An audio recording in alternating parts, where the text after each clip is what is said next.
Disclaimer. This video exists for the purposes of entertainment, education, and theory rebuttal. This video is not an attack on the creator of the theory, nor will it, unless otherwise stated, address the theory creator personally. Instead, the creator's name in this video will be used as either a name to address the theory by, or to address the assumed mindset of the creator at the time of this video's creation. Unless there is substantial evidence, it is not assumed the creator still stands behind the video in question. If you harass or witch hunt anyone involved with this video, I will personally disown you. Thank you. Oh no.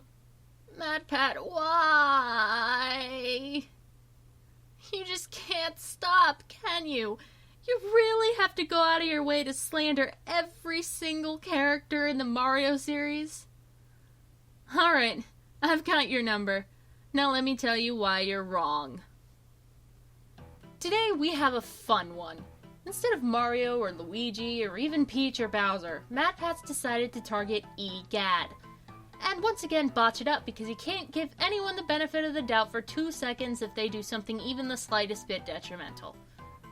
That out of the way, let's get into it. Now that we're 200 episodes into this series, across all the talk of evolution and genetics, math, and science, I hope that you've at least learned one crucial lesson from me. Not to take everything at face value. Oh, you mean like your theories? I mean, sure, we're told that Mario is a hero and that Bowser's a villain, but rarely is the story so black and white. A hero is only truly a hero if you're fighting on the same side. It's a matter of perspective, and as a result, the concepts of good and evil aren't nearly as black and white as we'd like to believe. To those who believe in Bowser's cause, he's the hero. He's the one doing good. Meanwhile, it's important to remember that we, as the player, are only being presented with one side of the story. That's why we always have to question what we're being told and why we're being told it. And heck, who knows if that's true for something as silly as a video game about roided up plumbers. It may even be true in real life. It's me, Mario. Nah, what am I saying? The reason I bring this up is that there are just some characters, like Mario and Bowser, who exist in shades of gray, who are either good or bad depending on your perspective. Okay. In the real world, heroes and villains aren't always black and white. Now can we step back a minute and look at the multiple times Bowser has referred to himself as evil in a positive manner? Gee, it's almost as if he actually likes the fact that he's the bad guy. Can we also remember that the only thing Mario ever did to Bowser was defend the kingdom the Koopa King was attacking? There's no agenda to take down the Koopa Kingdom. It's all just defending the homeland. There's never an instance where Mario goes out of his way to trounce Bowser for no reason. Can we please stop perpetuating this notion that Bowser is innocent, did nothing wrong? I even like Bowser, and I can recognize that there's a lot of evil crap he's done. But there is one character in Mario who is pure evil, Professor Elvin Gadd. You heard that right. This walking, talking poop emoji responsible for providing Mario and the gang with a slew of helpful, wacky inventions is low-key the Mushroom Kingdom's biggest threat. But to understand why, let me shine some light onto the matter. Or should I say, sunshine some light onto the matter. Because even though he doesn't make an appearance in this game, the tragedy that befalls the tropical Isle Delfino in Super Mario Sunshine was 100% orchestrated by the professor. You see, while he's responsible for creating the flood, he's also responsible for creating another Mario Sunshine item, the very paintbrush Bowser Jr. is using to trash the island. Take one good look at the logo on the paintbrush and there's no denying that is the mark of our yogurt swirl-haired friend. Which begs the question, how did Bowser Jr. of all characters wind up with one of Gadd's inventions? It's not actually that much of a mystery. Bowser Jr. just outright says, "A strange old man in a white coat gave it to thee." A strange old man in a white coat. Gave it to you? Not I stole it or I bought it, but Gadd just straight up walked up to an oversized turtle dragon and gave it a powerful magic paintbrush capable of bringing life into the world? Let's also not forget that Bowser Jr.'s been disguising himself as Mario for the entire course of this game, and even though it's not a convincing disguise to the player, it's convincing enough to fool pretty much everyone that sees it and get Mario arrested for Bowser Jr.'s crimes. Who's to say this isn't also how Bowser Jr. got his hands on the magic paintbrush? He could have easily gotten Gadd to think he was Mario. And don't for a second think that he doesn't realize the threat that the Bowser family poses. Canonically, Luigi's mansion takes place before Sunshine. Canonically? Canonically where? Release dates don't count here, MatPat. You need to actually find in-game proof or you can't make this claim, and there's absolutely nothing that proves Sunshine definitively comes after Luigi's mansion. Skipping past the rest of this point and a bunch of other conspiratorial garbage. Look no further than Mario Party 7. Whoa, hold up, you can't actually be serious! Mario Party 7? Really? What do you got?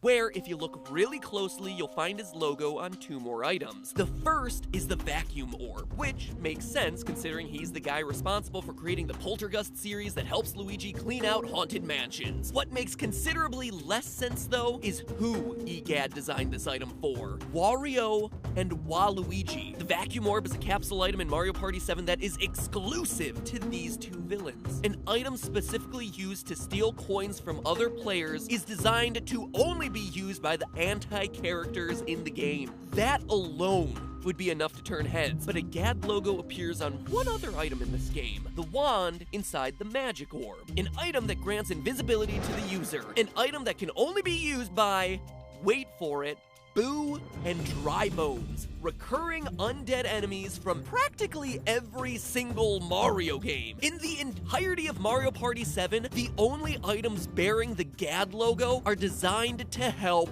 the villains. Mario Party 7. The party game in which the entire thing is set up as a board game cruise vacation. The one in which Wario, Waluigi, Boo, and Dry Bones were invited to come. The one where literally every single playable character could be selected to go up against Bowser. This is hardly Gadd helping the enemy. This is Gadd helping to set up a fun board game extravaganza probably set up by Princess Peach herself as Toadsworth is the host. These characters also help to combat Bowser in the process, utilizing the items Gadd gave them. I really don't see a problem here. As a secondary note on the subject, I'd like to draw attention to Mario Party 7's orbs and what exactly they all are. There are 29 different kinds of orbs in Mario Party 7. 16 of these orbs summon characters, for example Hammer Bro, Kamek, or Thwomp. 5 of these orbs contain different varieties of mushrooms. The 6 orbs left after that are the Cannon Orb, the Snack Orb, the Fireball Orb, the Flower Orb, the Egg Orb, and the 2 orbs MatPat's complaining about, the Vacuum Orb and the Magic Orb. Notice anything here? Only 3 of Mario Party 7's 29 orbs are inorganic items, which leaves us with the 2 Gadd orbs and the cannon. The thing about the cannon, though, is it's clearly based off the cannon that could already be found at Pagoda Peak, meaning it couldn't possibly be a Gadd invention. The point of all this is that the Vacuum Orb and the Magic Orb are the only 2 orbs that would seem to have come out of absolutely nowhere if they didn't have the Gadd symbol on them. Thus, it was extremely likely that Nintendo wanted to tie them in with all the other orbs that reference things in the series by having the Vacuum and Magic orbs reference Gadd. It has nothing to do with what characters they belong to. So Gadd pretends like he wants to help, but secretly he's undermining things from the shadows for his own benefit. How is Gadd benefiting from making these Mario Party 7 items you're complaining about? How did Gadd profit from Luigi's Mansion? How did Gadd profit from Super Mario Sunshine? How did Gadd profit from Mario and Luigi Partners in Time, which you're going to complain about later? The answer to all of these questions is that he likely didn't. The burden of proof is on MatPat here. Without that proof, this entire point and every point that stems off of it become moot. And it's not just on Delfino Island or on a board game table. Most games he appears in, he's the one responsible for the chaos in the kingdom. In Mario and Luigi Partners in Time, Gadd creates a time machine, and for its maiden voyage, its sole occupant is Peach, the monarch of the Mushroom Kingdom. Hey, here's a good idea. Let's send the princess back in time inside of a death trap using an untested technology without anyone else in there for protection. What could possibly go wrong? This isn't actually happening, is it? Did you go temporarily blind while editing this video? The picture you showed on the screen while you were complaining about Peach being alone shows 2 Toads, those being Toadiko and Toadbird, in the time machine with Peach. Both of these characters can also be found later on in the past Mushroom Kingdom. In fact, Toadbird in particular ends up being extremely important to the plot, but I'm not going to spoil that. Crap dang it, there's spoilers coming anyway, aren't there? Spoiler alert, everything. She's trapped in the past and kidnapped by mushroom aliens, despite Gadd saying that there's a 99.99999% certainty that nothing will happen. You might want to run that calculation again there, Doc. But when things go wrong, here's Gadd to help again. He's left behind at the castle to do research on the new alien species, taking over both the past and the present. And what does he find that's useful to the team? Nothing. His purpose for being there is to find the alien weakness, and he can't. We actually don't see him do anything. He contributes nothing. In fact, he contributes less than nothing because he actively doubts the help that you're getting from other characters. It's almost like he's working with the aliens. Oh my gosh, I'm talking to someone who would fit right in with the nut jobs that think the moon landing was fake and the government is run by lizard men. MatPat, buddy, Gadd didn't do nothing. He invented the Hydrogush 4000, which, spoilers for anyone wanting to play this game, ends up curing all the shroobified residents of the Mushroom Kingdom and eradicating the shroobs with a baby tear solution Gadd also created. He also created Stuffwell, which stores items and serves as the equipment menu for the game. As for not figuring out the alien's weakness, what do you expect out of this man? Could there not be a perfectly legitimate reason he didn't figure this out himself? Maybe because he didn't have a lot of time to do research? Maybe because he was not in a proper lab and thus couldn't run certain tests because he didn't have the required resources? Maybe because the actual weakness was something so out there he probably wouldn't have tested for that in the first and foremost? Cut to the last scene of the game. The final boss is defeated, only to have Gadd say, "There's something interesting to see in the castle. Meet me in the usual spot." What could be there? Some fun post-game content, some Easter egg, a new invention? Oh no! You go to his usual spot only to find Bowser, possessed by the evil mushrooms and ready to kill ya. Thanks for that heads up there, Gadd. It's almost like he was luring you into a trap. Bowser was unconscious when he was found, and Gadd, being a senile old man, probably didn't factor in Bowser waking up when he cheekily told the Mario Bros about the surprise, and also it was highly unlikely Gadd would have known that Elder Princess Shroob was going to possess Bowser, as contrary to your implications, that happened after the Bros came in to see Bowser. At this point, you're just taking any mistake Gadd makes and squeezing the worst implications out of it, even if it's completely far-fetched. Please stop that. And sure, if you want to chalk up Partners in Time to just an accident with experimental technology, might I also point you towards the Luigi Mansion sequel, Dark Moon. In it, we learned that King Boo, who Luigi so painstakingly defeated and turned into a painting in the first game, was freed when the Nutty Professor accidentally sold the painting in a garage sale. Accidentally sold the painting with a giant evil boss inside, huh? I don't think so. Need I remind you that you're the same guy who ended the first game with the lines, "I'd wager dollars to donuts nobody but me has such lovely paintings." In fact, he's so eager to get his paintings, he puts rescuing Mario from his portrait prison on hold until the ghosts have been turned into pictures. And then he just so happens to accidentally sell one, the most expensive one, the one that contains a deeply dangerous ghost boss. It makes no sense, unless he's been perpetuating a cycle of capturing and freeing ghosts. Do you even read, bro? Gadd never said he accidentally sold the painting. All he says is that he maybe shouldn't have sold the painting at a garage sale. It was probably intentional that he sold the painting, but not because he wanted to perpetuate the cycle of catching ghosts. I'll bring that up later, though, because this is going to be relevant again. Ask yourself this. Of the 23 main ghosts in Luigi's Mansion, how many are actually hostile towards Luigi before he starts attacking? Only 4. With one of them being King Boo, the boss of everything, and the other is a literal guard dog, protecting the mansion from an obvious intruder. So why are we capturing all these non-hostile ghosts anyway? Because Gadd told us to.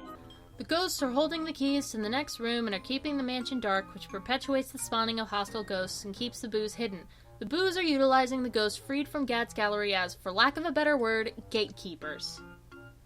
Also, I don't know where this number 4 comes from, because I counted Chauncey, Melody, Spike, Bogmire, Nana, Bankshot, the Twins, the Clockwork Soldiers, and Van Gogh as ghosts who can all cause significant harm to Luigi without Luigi doing anything to them. And this can even include Petunia and Sue P, as nothing Luigi does to them prior to them actually attacking actually harms them in any way.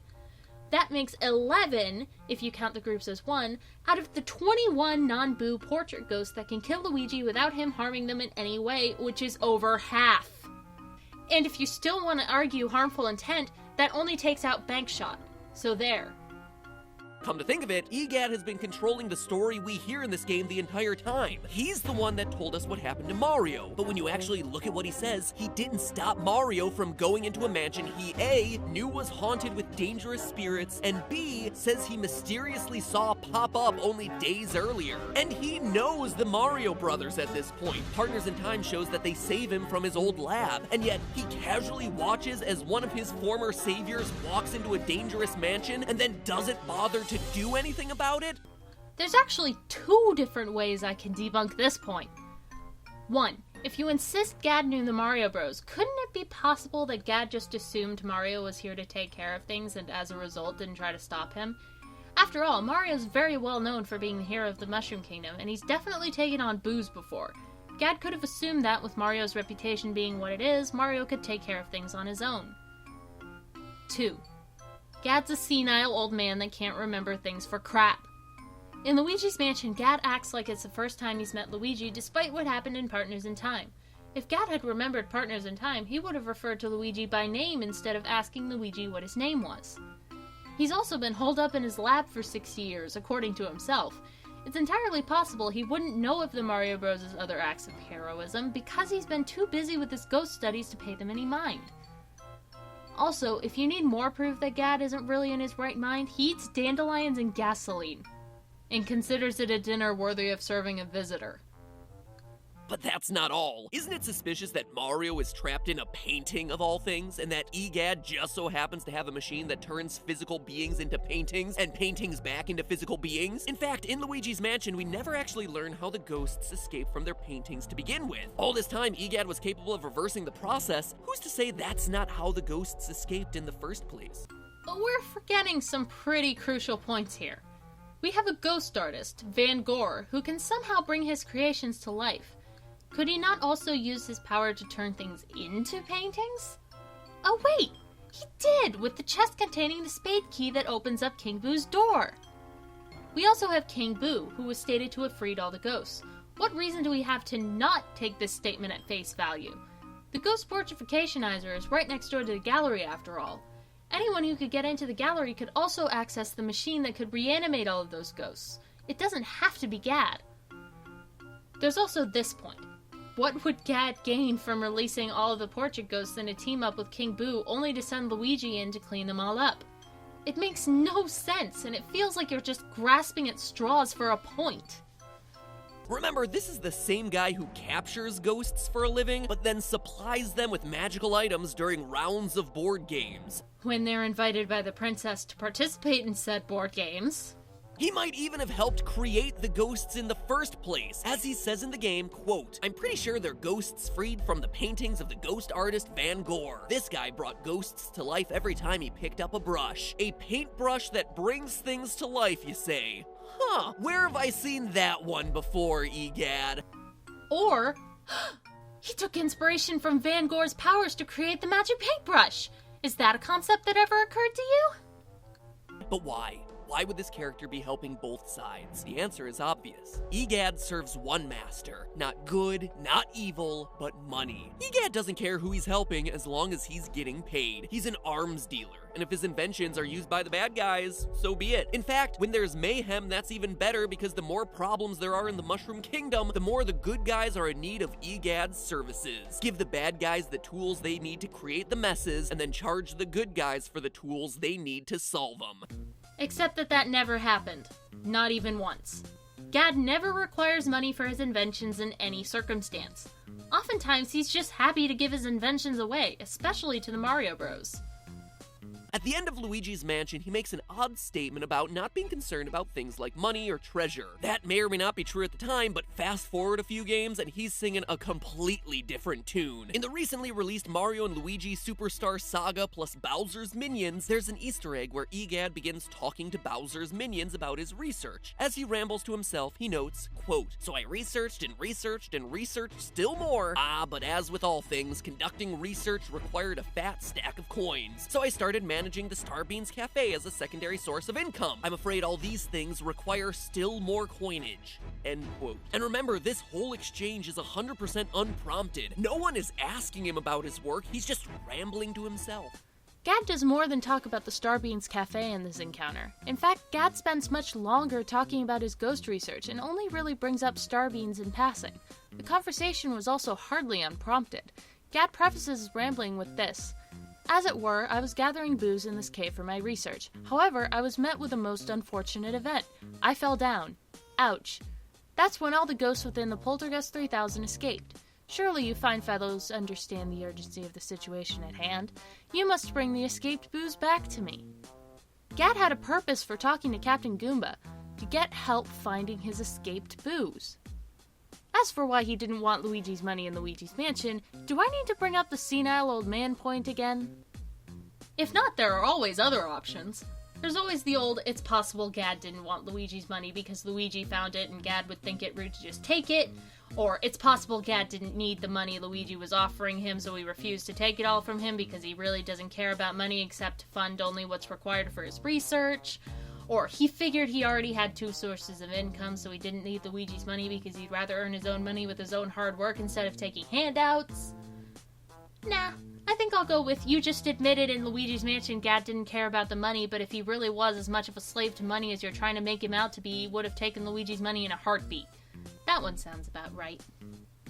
So clearly his desire for money weighs heavy on his mind, but it apparently also weighs heavy on Nintendo's mind as well. Why would they show us this Easter egg scene and specifically choose for Gadd to focus on his money issues, if not to pull back the curtain on one of the most two-faced characters in its roster? Oh, so 2 years after most of the theories I've covered so far, MatPat still does that thing where he assumes Nintendo's intentions are all dark despite there being no evidence for such. You ever stop to think that Nintendo included this Easter egg to explain why Gadd owns the Starbeans Cafe? After all, that fact went completely unexplained in the original Superstar Saga. It's highly likely that in the remake, Nintendo wanted to give players a bit more information on the matter. It's not supposed to imply that Gadd is a greedy monster. By that logic, anyone who owns a business is a two-faced, money-hungry piece of scum, and we all know that's not true. Also, Gadd doesn't focus on the cafe. He spends 3 or 4 times as long talking about his ghost research.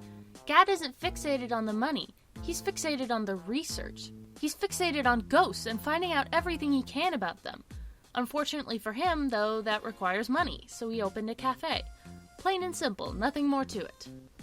His need for money is further supported by another of his inventions, the Greed Wallet, appearing in Superstar Saga, a sack that doubles the amount of money you earn after battle. An item. One item out of many that Gadd gives you. An item that Gadd gave to Mario and Luigi instead of keeping for himself. My gosh, MatPat, the Zelda series would like to have a word with you because I'm pretty sure Agatha doesn't appreciate being called a greedy wretch. And that's not all. Think back to that note on Flood. Thank you for purchasing this item. Thank you for purchasing. He sold the Isle Delfino the tool they needed to solve the problem that he himself created. Why would the residents of Isle Delfino purchase the machine that could be the solution to all their problems, then leave it in the middle of an airstrip for any random schmo to come across?